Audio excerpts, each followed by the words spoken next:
BNP chairperson Begum Khaleda জিয়ার মরদেহ ever care থেকে জাতীয় সংসদ ভবনে নিয়ে আসা, জানাজা ও দাফন পূর্ণ রাষ্ট্রীয় মর্যাদায় হবে বলে জানিয়েছেন প্রধান উপদেষ্টা প্রেস সচিব শফিকুল আলম।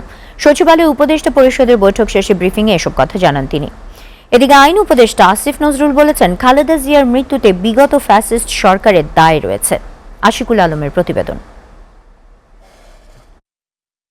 প্রস্তুতি কিভাবে নেওয়া হবে? বেগম খালেদা জিয়ার রাষ্ট্রীয় মর্যাদায় জানাজা, দাফন, সাধারণ জনগণের শ্রদ্ধা ও সার্বিক নিরাপত্তার বিষয়ে সচিবালয়ে বৈঠক করেন উপদেষ্টা পরিষদ। বৈঠক শেষে প্রধান উপদেষ্টার প্রেস সচিব শফিকুল আলম জানান, বুধবার বিশেষ নিরাপত্তা ব্যবস্থার মধ্যে থাকবে রাজধানী।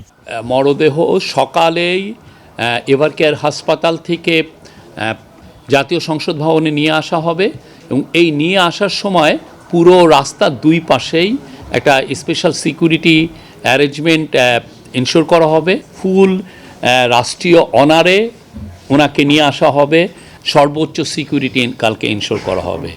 ব্রিফিংয়ে বিএনপি চেয়ারপারসনের নিরাপত্তা প্রধান অবসরপ্রাপ্ত ব্রিগেডিয়ার শামসুল আলম জানান, সরকার ও বিএনপির সমন্বয়ে খালেদা জিয়ার দাফন ও জানাজা সম্পন্ন করা হবে।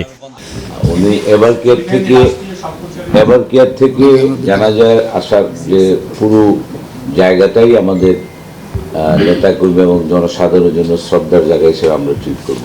এটা তো কল্পনাও করা যাবে না কালকে কি পরিমাণ লোক আপনার রাস্তায় দেখবেন। আমাদের নেতাকর্মী এবং সবাইকে আমরা অনুরোধ করেছি, এভার কেয়ার থেকে যখন আমাদের নেত্রীকে আনা হবে জানাজার জায়গায়, প্রতিমধ্যে তারা তাদের শ্রদ্ধা জ্ঞাপন করার জন্য। এদিকে যমুনায় বৈঠক করেন প্রধান উপদেষ্টা, বিএনপি মহাসচিব মির্জা ফখরুল ইসলাম আলমগীর সহ উপদেষ্টা পরিষদের সদস্যরা।